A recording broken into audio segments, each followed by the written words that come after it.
présenté par Raphaël Kahn. La deuxième partie de notre débat consacrée ce soir donc à l'élection contestée en République démocratique du Congo à la présidentielle. Le président sortant Joseph Kabila a prêté serment ce lundi à Kinshasa, une élection marquée par des fraudes, c'est ce qu'ont reconnu les observateurs internationaux.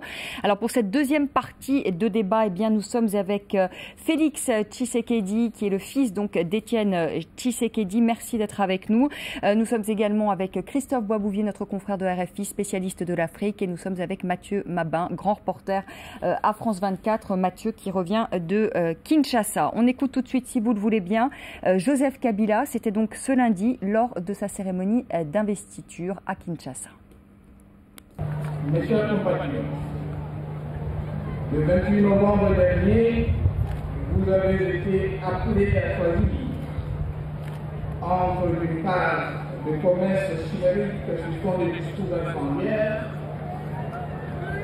et d'autre part la perspective de la consolidation de la paix et de la stabilité, la poursuite de la reconstruction du pays et la crédibilité du projet de sa modernisation. Voilà, la prestation de serment, c'était ce mardi et non pas lundi. Félix Tshisekedi, donc je rappelle, vous êtes le fils d'Étienne Tshisekedi, vous êtes membre du Parti de l'Union pour la démocratie et le progrès social, l'UDPS. Vous avez entendu avec nous Joseph Kabila qui dénonce un discours incendiaire. Alors avant même les résultats de l'élection, Étienne Tshisekedi avait annoncé qu'il allait remporter ce scrutin. Aujourd'hui, il appelle à capturer Joseph Kabila. Est-ce que c'est pas jouer aujourd'hui la carte de l'embrasement, passer finalement en force dans un pays très fragilisé? Est-ce qu'il n'est pas de votre responsabilité aujourd'hui d'appeler au calme? Mais je ne vois absolument pas d'appel à la violence dans ce que dit M. Étienne Tshisekedi. Nous sommes victimes d'une imposture, d'une vaste escroquerie et nous crions au voleur, c'est tout simple. Pourquoi ne pas avoir recours à la Cour suprême pour contester les résultats? Mais vous avez vu ce qu'il est advenu à M. Kamere qui a, lui, osé y aller. Donc je ne vais pas vous faire un dessin. Est-ce que vous pouvez nous dire ce qui lui est arrivé? Ce n'est pas une Cour suprême, elle n'a même pas dit le droit. Vous avez vu la comédie, la parodie de justice qui s'est jouée à cette fameuse Cour suprême. Les droits de l'accusation n'ont pas été respectés et on l'avait su dès le départ. Il est à noter, vous devez le savoir, que ces messieurs de la Cour suprême ont été nommés en pleine campagne électorale par M. Kabila. Ça dit tout. Ça dit évidemment que ce sont des hommes de main qui devaient simplement être là pour finaliser un scénario mis en place. Et c'est ce qui est arrivé à M. Kamere. La Cour suprême comptait 7 juges, effectivement, il y a encore quelques semaines. Une vingtaine ou 27 ont été ajoutés. Une vingtaine. Dans les derniers jours, effectivement, ceux qui précédaient l'élection. Donc ça n'a aucun sens à vous entendre de contester devant la Cour suprême. Christophe Boisbouvier, s'il n'y avait pas eu de fraude, est-ce que Joseph Kabila était malgré tout assuré de remporter ce scrutin? C'est la grande question. C'est la question que tout le monde se pose. Alors, ce que dit le Centre Carter, c'est que les observations qu'ils ont faites ne modifient pas nécessairement l'ordre d'arrivée. C'est-à-dire, est-ce que ça modifie, est-ce que ça modifie pas, on ne sait pas. Ce que dit l'Union européenne, rien. Quand on lui pose la question, quand on pose la question à Maria Nedelcheva, la députée bulgare qui a dirigé la mission des observateurs de l'Union européenne, elle dit c'est une question qui n'est pas dans le cadre de notre mission. Donc pareil, on ne se prononce pas. Et je crois de fait que c'est très difficile. Il y a eu tellement d'irrégularités que personne ne peut savoir qui aurait gagné si les élections avaient été proprement faites, si vraiment tout le monde avait pu voter et s'il n'y avait pas eu de fraude. C'est impossible de le savoir. C'est impossible à le dire. Mathieu Mabin, Étienne Tshisekedi a appelé l'armée à lâcher Joseph Kabila. C'est ce qu'a demandé votre père. Est-ce que ce scénario est possible? Est-ce qu'on peut imaginer demain l'armée lâcher Joseph Kabila? On a exploré cette piste pendant notre séjour à Kinshasa, puisqu'il n'est pas un secret que la rumeur a couru dans Kinshasa que le chef d'état-major des armées congolaises émettait quelques doutes, ou en tout cas tendait à se rapprocher de l'opposition. élections. Il a même été dit qu'il aurait été limogé par le président Kabila, ce qui n'est vraisemblablement pas arrivé. Ce qui est à peu près certain en revanche, c'est que quelques unités de l'armée congolaise, des FARDC, des forces armées de la République démocratique du Congo, ont été sommées de laisser leurs armes à la caserne. On a dit qu'elles avaient été désarmées, ce n'est pas le cas. Ces unités qui ont été identifiées comme très probablement plus proches de l'opposition que du camp présidentiel, ont dû laisser leurs fusils à la caserne et non pas les ramener à la maison comme ils le faisaient habituellement. C'est les seuls signes qu'on a vus, les seuls signes de flottement qu'on a pu constater au sein de l'armée congolaise. Maintenant, il ne faut pas oublier une chose, c'est que les FARDC, les forces armées congolaises, restent assez faibles. Le corps d'élite des forces armées congolaises, c'est la garde présidentielle, la garde républicaine, qui, elle, est tout entière dévouée au président Kabila et qui représente la force dans ce pays. C'est pour ça qu'il elle n'est pas prête à lâcher, en l'occurrence, le président Kabila. Certainement à aucun prix. S'il devait y avoir les derniers défenseurs du régime Kabila, ce serait eux. Ce qui nous amène à constater à expliquer pourquoi finalement il n'y a pas eu de débordement pendant ces élections. La force est dans un seul camp. Le président Kabila a la force policière, il a la force armée. En face, il n'y a rien du tout. Pas un fusil, aucun moyen de faire pression par la force. Et d'ailleurs, il n'en a jamais été question réellement. Il n'en a jamais été question, mais il faut souligner ici que s'il n'y a pas, pour le moment, je dis, parce que le ras-le-bol est généralisé, s'il n'y a pas encore des gens dans les rues, quoi qu'il y en a eu le jour de la proclamation des résultats provisoires et le lendemain, donc le vendredi 9 et le samedi 10, mais s'il n'y en a pas eu, c'est parce qu'il faut le dire, ce régime est un régime qui massacre tous les jours. Tous les jours, il y a des morts.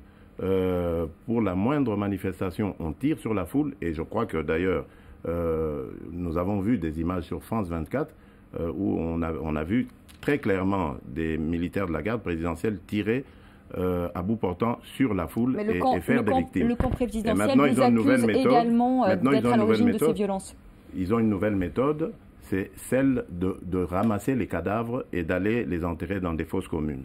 Christophe Boisbouvier, vous pouvez peut-être réagir à ces propos de Félix Tshisekedi. Est-ce que c'est un régime, comme il le dit, qui assassine tous les jours?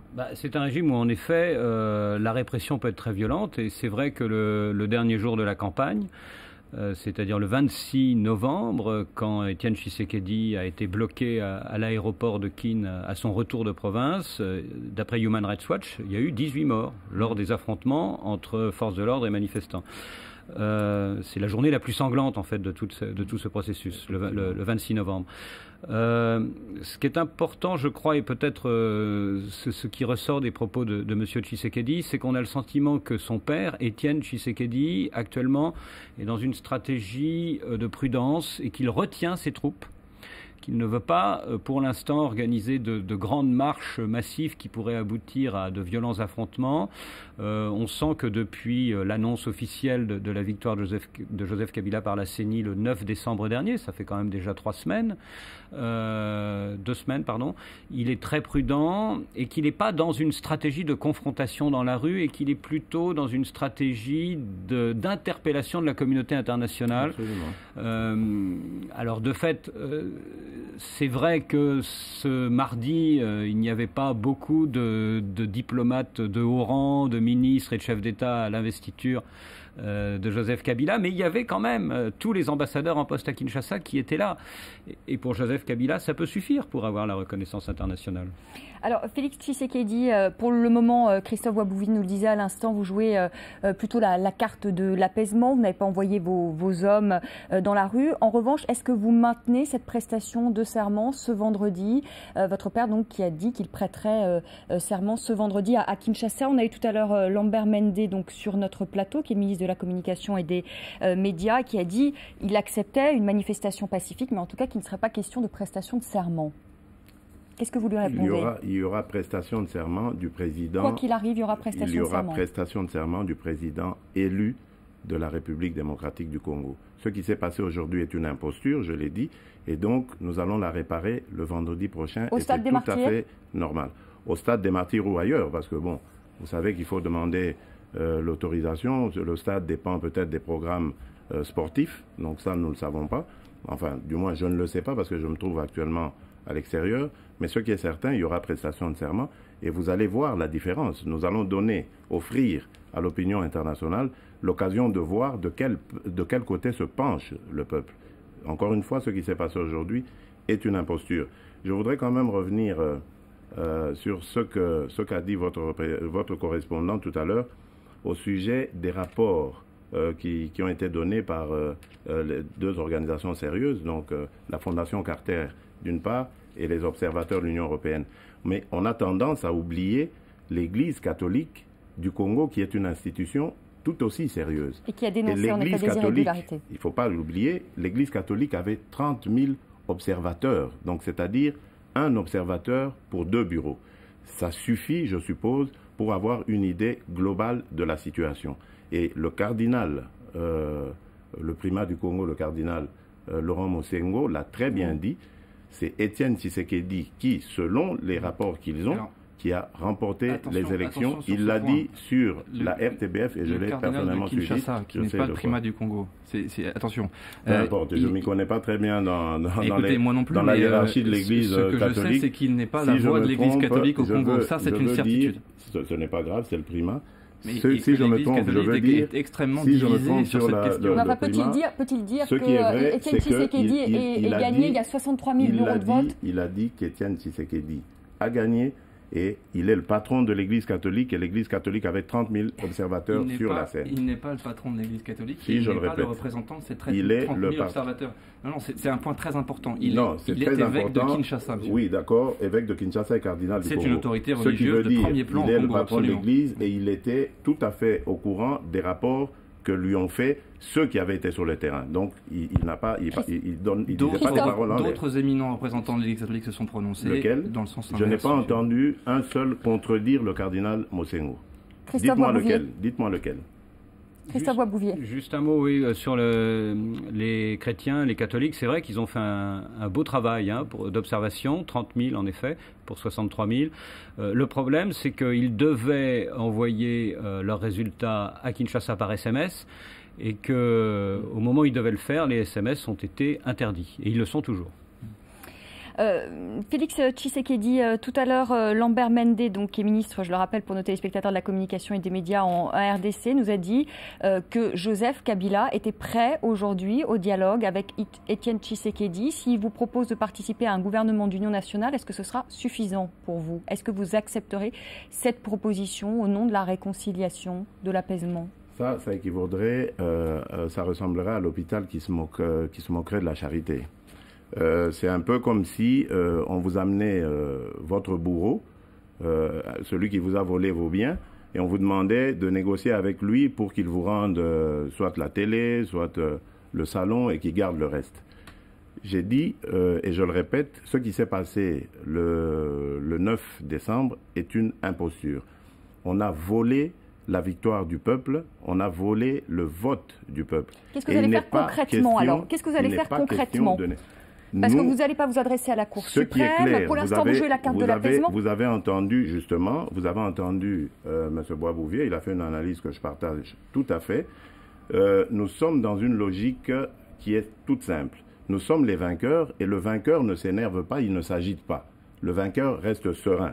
La preuve, d'ailleurs, c'est qu'au moment où on m'invitait à cette émission, on m'avait dit que j'allais avoir mon contradicteur en face de moi. Je ne sais pas ce qui s'est passé, mais je ne l'ai plus eu en face. Oui, donc ça veut dire, Lambert Mende s'est expliqué là-dessus. Ça veut dire ce que ça veut dire. Donc je ne m'approfondis pas. Il a expliqué ça, il a dénoncé notamment ses appels à la capture de Joseph Kabila. Oui, mais je ne vais pas le capturer dans un État comme celui-ci, la France, État de droit. Oui, mais enfin, il a dénoncé en tout cas les propos d'Étienne Tshisekedi. Voilà, nous savons très bien comment ça se passe avec ces manipulateurs.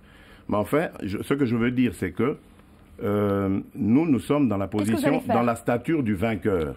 Et donc, comme vous l'avez dit, nous attendons, nous avons sollicité la communauté internationale afin que celle-ci nous aide à résoudre cette crise sans bain de sang. Parce que nous savons qu'en face de nous, parce que nous savons sur les institutions internationales, parce que nous savons qu'en face de nous, nous avons des tueurs qui sont capables de faire un bain de sang à Kinshasa ou ailleurs. Et ça, nous n'en voulons pas. Nous savons qu'avec la pression internationale, nous allons réussir à reconquérir notre victoire. Christophe Boisbouvier, très rapidement un mot. Est-ce qu'il y a un risque d'embrasement en RDC Oui, bien sûr qu'il y a un risque d'embrasement. C'est-à-dire que si quelque chose dérape, oui. Par exemple, si demain Étienne Tshisekedi est arrêté, par exemple, ça, on ne sait jamais, ça peut arriver. Là, oui, ça peut s'embraser. Si, par exemple, la rue, même si Étienne Tshisekedi tente de retenir ses troupes, mais si ses troupes veulent quand même y aller, je ne pense pas seulement d'ailleurs à Kinshasa, mais au Kasaï, ça peut s'embraser. Donc vraiment, oui, il y a un risque. Mais c'est vrai que pour l'instant, et c'est à la surprise générale d'ailleurs, pour l'instant, c'est depuis les graves événements du 26 novembre, le pire n'est pas arrivé, tout le monde retient son souffle et tout le monde espère pouvoir passer les fêtes de Noël. Vous savez qu'au Congo, tout le monde est chrétien, tout le monde espère passer les fêtes de Noël dimanche prochain dans le calme. Dans le calme et la ferveur. Merci beaucoup Félix Tshisekedi d'être venu sur le plateau de France 24. Merci beaucoup à Christophe Boisbougier d'être venu et merci à Mathieu Mabin. Voilà ce que l'on pouvait dire ce soir sur la situation en République démocratique du Congo, une situation que nous suivrons évidemment sur France 24. Je vous retrouve demain à 19h10 heure de Paris pour un nouveau débat. Très belle soirée.